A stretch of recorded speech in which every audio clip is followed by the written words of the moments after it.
साबिक सदर पाकिस्तान और पीपल्स पार्टी के शरीक चेयरमैन आसिफ अली जरदारी की 66वीं सालगिरह आज मुल्क भर में मनाई गई। आसिफ अली जरदारी 26 जुलाई 1955 को हाकिम अली जरदारी के घर पैदा हुए, जो पीपल्स पार्टी के बानी कायल जुल्फ़िकार अली भुट्टो शहीद के इब्तदाई सियासी साथियों में शुमार होते थे।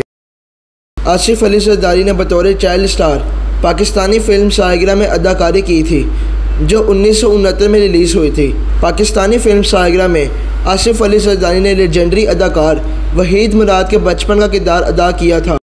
1987 में आसिफ अली जरदारी ने बेनज़ीर भुट्टो के साथ शादी की। 1988 में बेनज़ीर भुट्टो के वज़ीर आज़म बनने पर वो इस्लामाबाद पहुंचे तो उन पर इल्ज़ामात का तुमार बांध दिया गया। मिस्टर टीन पर सैनी से लेकर सरे महल और हीरों के हार की दास्तानें गढ़ी और सुनाई जाती रहीं। मुस्लिम लीग नून के दौर में आसिफ अली जरदारी के साथ जेल में बहुत बुरा सलूक रवा रखा गया। कभी जरदारी को एक जेल में रखा जाता था तो कभी दूसरी जेल में, और मुलाकात के लिए बेनज़ीर भुट्टो बच्चों समेत एक जेल से दूसरी जेल के चक्कर काटती रहती थी। आसिफ अली जरदारी शायद पाकिस्तान में GM सैयद के बाद सबसे तवील मुद्दत तक जेलें काटने वाले सियासतदान हैं। नवाज शरीफ के पहले दोनों अदवार में आसिफ अली जरदारी मुकम्मल तौर पर कैद रहे। वो एक बार भी जमानत पर रिहा नहीं हुए।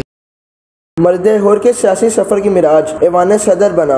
वो 9 सितंबर 2008 से लेकर 8 सितंबर 2013 तक पाकिस्तान के सदर रहे, और आजकल आसिफ अली जरदारी को पाकिस्तान तहरीक इंसाफ की वफाकी हुकूमत की तरफ से सियासी महाजराई का सामना है।